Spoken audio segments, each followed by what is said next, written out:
The planet was dying. No, not in the way Earth had once gasped under the weight of industry and indifference. This was a slower, more brutal death, a war stretching across centuries, stripping soil and sky, leaving only the endless thunder of conflict. The Dazar knew only war, and war had finally come to claim them. The Caliph Dominion had ensured it. Cold, efficient, and hive-minded, they were no warriors. They were inevitability. The Dazar had held the line for generations, clinging to ancient traditions, desperate strategies, and a prophecy that whispered of salvation. The burning star will fall from the heavens, the elders had once spoken, and he will lead us to victory. When the flaming wreckage of a human ship crashed into their war-ravaged wasteland, they believed their time had come. He emerged from the wreckage, bloodied and smirking. He did not grovel, did not beg for his life. The Dazar warriors surrounded him, weapons raised, but he did not cower. He only laughed, a dry, exhausted chuckle that unsettled even the most hardened of their kind. His name was Elias Vance, and he was about to become a god. They took him to their warlords, dragging him through the labyrinthine tunnels of their last stronghold. Towering figures with bone-plated armor and burning golden eyes watched him in silence. Elders whispered, heads bowed, arguing over omens and fate. The warriors, the ones who had seen war grind their people into dust, simply waited. Vance listened. He watched. He let them believe he was afraid, let them think he was overwhelmed by their alien grandeur. In truth, he had already begun calculating. The Dazar were losing. He could see it in their eyes, in the cautious, measured way they spoke of the Caliph, the way they held their weapons too tightly, like drowning men clutching at driftwood. They wanted to believe in him. They needed to believe. He could use that. When they spoke of their prophecy, of the burning star that would lead them, he let them. When they asked if he had come to save them, he hesitated, just long enough for doubt to fester. When they demanded proof, he made them beg for it. They called him the war prophet. They gave him power. They trusted him. That was their first mistake. He learned their ways, learned their war. The Dazar fought with honor, bound by ritual and tradition. They were soldiers in a war that demanded killers. So he made them killers. He stripped them of their outdated strategies, their devotion to honorable combat. He taught them how to outmaneuver the Caliph, how to make their enemy bleed in ways they had never imagined. Guerrilla tactics, psychological warfare, misdirection, and it worked. The Caliph began losing ground for the first time in centuries. Their hive mind could not comprehend deception, could not anticipate the madness that a single human mind could conjure. The Dazar began to win. They worshipped him for it. They bowed before him. They burned their old war banners and raised his symbol in their place. The elders wove new prophecies, ones that spoke of his divine purpose. The warriors followed him without question. And Elias Vance laughed, because he had never cared for gods, but he did love power. Not all of them were blind. Rukal, a veteran of 100 battles, watched Vance with cautious, burning suspicion. He had seen war take many forms, had seen faith twist men into monsters. He did not trust this human, this cunning, grinning creature that had taken their fate in his hands. "You enjoy this," Rukal said once, when the fires of battle still burned across the horizon. Vance had only smiled. "Of course I do." But the Dazar did not listen to Rukal's warnings. They could not. They had won too much, too fast. The war prophet had led them from the brink of extinction to the cusp of victory. They were so close now. They did not see the amusement in Vance's eyes. They did not see the betrayal coming. The first real test of Elias Vance's rule came faster than expected. The Caliph, sensing the shift in momentum, adapted. Their hive mind, once seemingly incapable of true strategy, had evolved in response to the Dazar's newfound aggression. Where once they had relied on sheer technological supremacy, they now began to anticipate, to adjust. Vance found it amusing. They were learning. Good. The first counteroffensive hit a Dazar outpost at the fringes of their remaining territory, a brutal, merciless strike. Not a simple wave of drones this time. The Caliph had sent something new, the executors, towering war forms, biologically engineered for mass extermination. Their sleek, carapace-clad bodies moved with an eerie synchronicity, their weaponized limbs cutting through fortified defenses as if they were mere suggestions. Vance observed the battle from a hollow display, sipping a local Dazar concoction, something strong, bitter, and likely toxic to humans. The defenders were losing. The War Council shouted in panic, their words tangled in a mix of desperate prayers and frantic strategies. Rukal stood silent, golden eyes locked onto the carnage unfolding in real time, his hands curled into fists. Vance set his cup down and smiled. Send in the harbingers. The room stilled. The harbingers were an experiment. Vance's experiment. Fighters stripped of their sacred codes of honor, trained to fight as humanity once had. Brutal, efficient, and without restraint. They did not fight to win battles. They fought to end wars. The command was given, and they descended upon the battlefield. Chak, executors once unstoppable, met something they had never encountered before. True unpredictability. The harbingers struck with an unrelenting savagery, setting traps, feigning retreats, turning the very landscape into a weapon. They fought, without pattern, without mercy. The battlefield became a slaughterhouse, and Vance, he watched it all with cold amusement. When the battle was over, the Caliph had retreated, leaving only burning wreckage and the broken bodies of their dead. The Dazar celebrated. Their war prophet had delivered yet another victory, another. Miracle Rukal was not celebrating. The veteran warrior watched the blood-stained harbingers return, silent, efficient, inhuman. Their eyes, once filled with the fire of honor, now held only the echo of their master's will. This is not our way, Rukal said, voice low, filled with unspoken warning. Vance turned to him, eyes gleaming with something unreadable. It is now. That night, as the Dazar celebrated, Rukal stood apart, watching the war prophet weave his influence deeper into their people. And somewhere, deep within him, the first seeds of doubt began to take root. The war escalated, and, with it so did Elias Vance's control. The Dazar, once proud warriors bound by tradition, had become something else, something faster, sharper, more ruthless. They had abandoned their rigid codes, forsaken their ancient rituals. Under Vance's guidance, they fought like predators, not soldiers, and they were winning. The Caliph began withdrawing from contested regions, abandoning worlds they had once thought untouchable. It was no longer a slow war of attrition. It was an extermination. For the first time in their history, the Dazar felt dominance. But beneath the surface, the cracks had begun to form. Rukal watched the war prophet with growing unease. Every victory made the Dazar more dependent on him. Every triumph fed his legend. Vance played his role masterfully, never taking full credit, always letting the priests speak of his divine guidance. He didn't command them to worship him. He made them want to. The Dazar had once prayed to the stars. Now they prayed to the man who fell from them. Rukal could not deny the victories, but he saw what the others refused to see. The Dazar no longer won for survival. They fought because Vance willed it. They followed his every command without hesitation, without question, and each time the battles grew more violent, more excessive. The war prophet did not fight for conquest or revenge.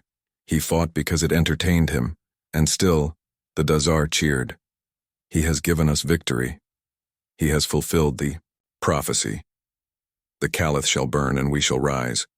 Rukal could hear their voices in the streets, in the halls, in the war camps. Even the elders, once cautious, had given themselves to the belief. Vance did not need to force his rule. He had already won their minds. And yet there was something else. Something beneath the arrogance, beneath the smirking, cold confidence. He was testing them. Rukal did not know why, but he knew this war was not the endgame. The turning point came when the war prophet ordered the unthinkable. The Caliph had been pushed back to a cluster of fortress worlds, massive planets lined with bioengineered defenses, self-repairing battlements, and orbital weapons capable of glassing entire continents.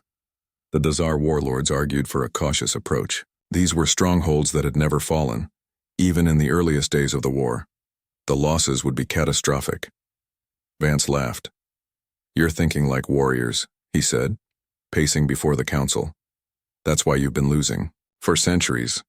You don't need to fight this war, you need to end it." He laid out his plan and the room fell silent.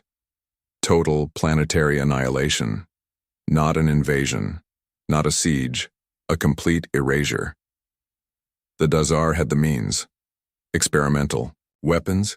Stolen Caliph technology. Planetary disruptors that had never been deployed on a full scale.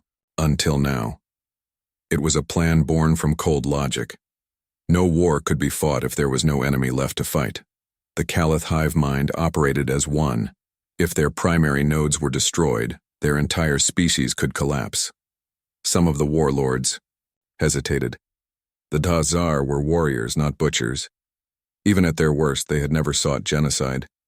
Vance watched them carefully. "You think they'll spare you if the tables turn?" he asked, his voice dangerously smooth. "You think mercy exists in a species that sees you as nothing more than insects?" He leaned forward. "You have to ask yourself, do you want to win this war, or do you want to survive it?" The decision was made. The warlords gave their approval. The elders cast blessings over the weapons. The warriors cheered. Rukal stood in silence. The final assault began. The Dazar moved with terrifying efficiency, deploying planet-breaking weapons against the Caliph strongholds. Entire worlds burned. There were no glorious battles, no warrior duels, only destruction. Rukal fought alongside his brothers, his blade slicing through Caliph soldiers, but with every body that fell, with every structure that collapsed, the unease in his soul grew heavier. This was not war. This was slaughter. And at the heart of it all, Vance stood atop the ruins watching. He did not celebrate. He did not mourn. He observed, and Rukal finally understood. The war prophet had never cared for victory, never cared for the Dazar nor their war, nor even his own survival. He was not fighting for revenge. He was not fighting for power. He was fighting because it was fun, and he had just gotten bored. The war was over, or at least that was what the Dazar believed. The Caliph strongholds lay in ruin, their hive network fragmented.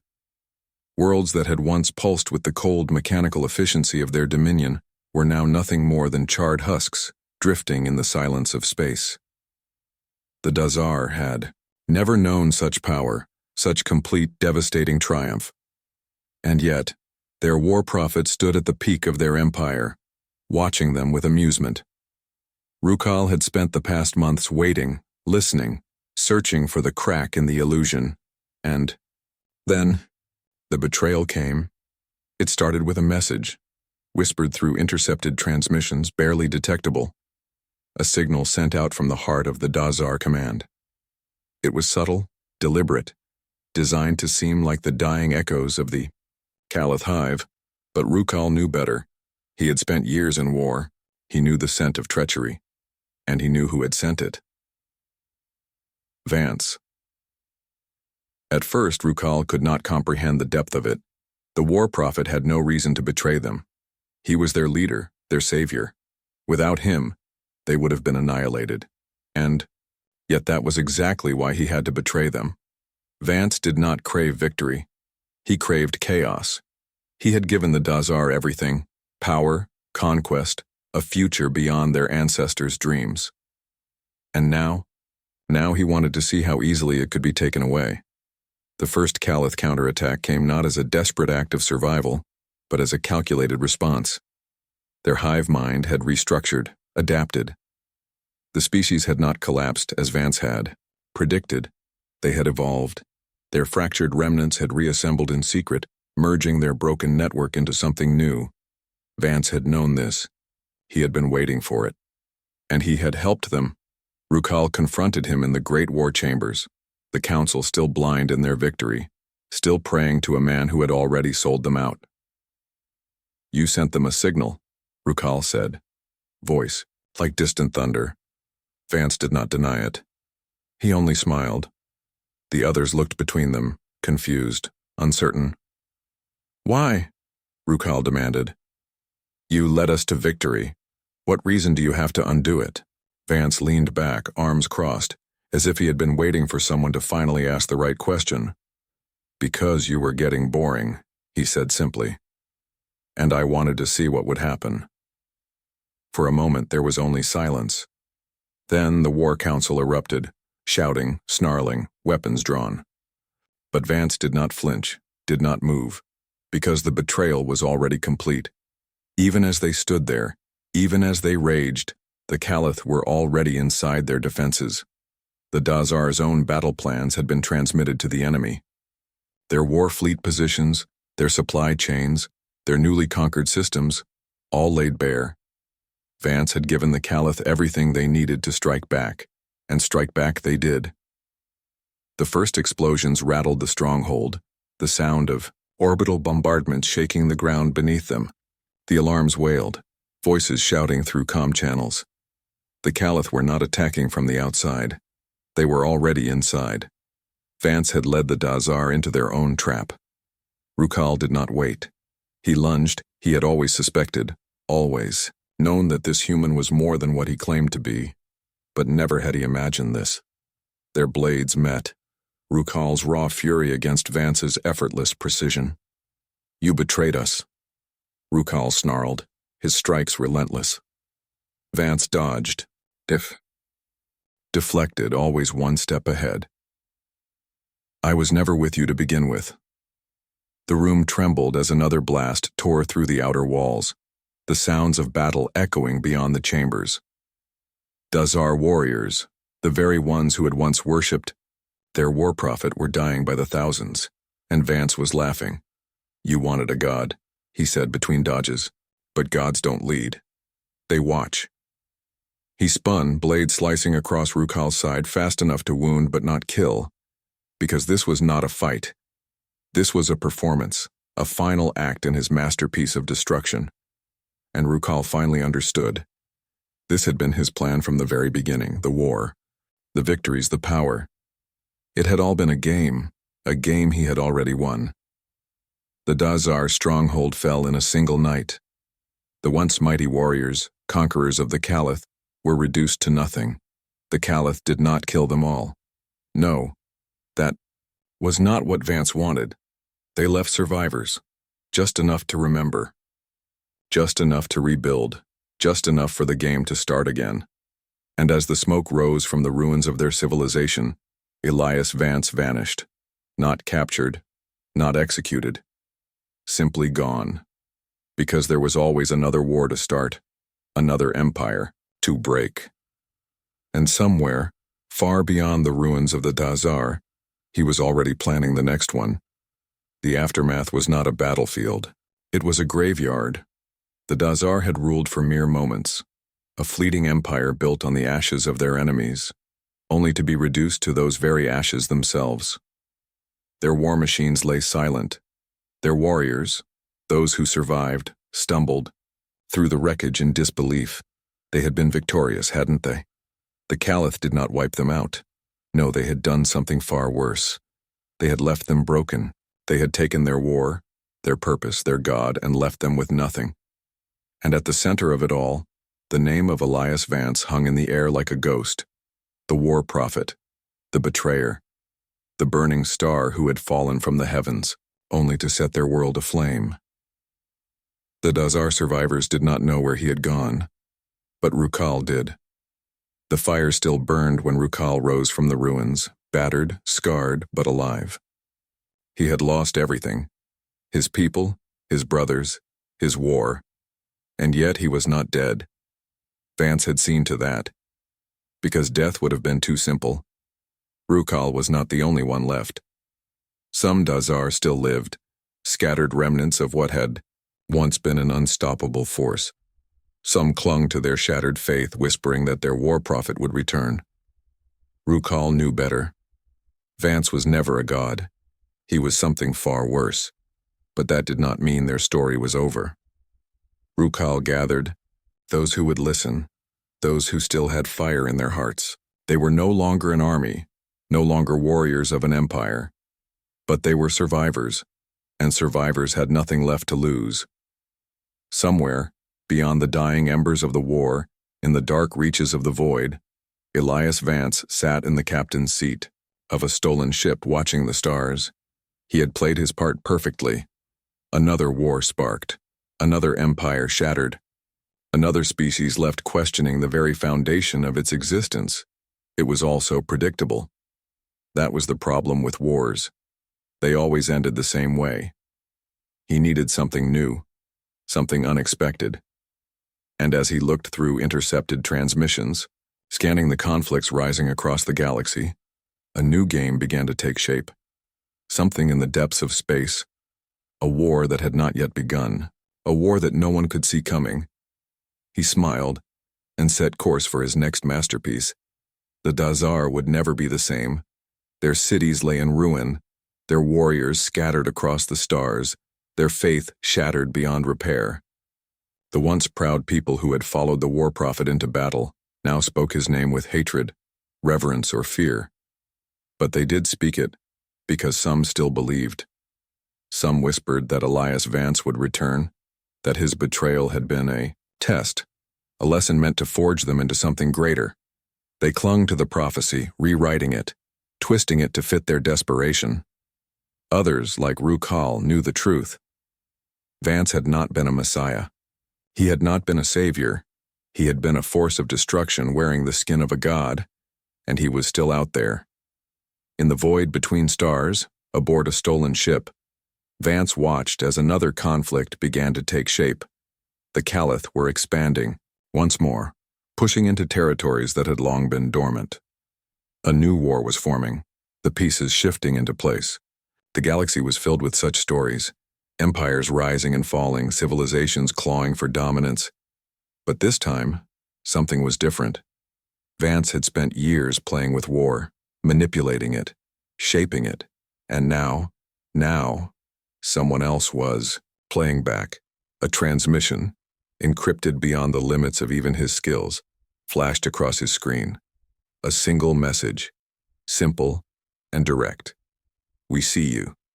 For the first time in a long, long time, Elias Vance felt something new. Not fear, not excitement, curiosity. He leaned back, watching the stars streak past. Perhaps this game wasn't over after all.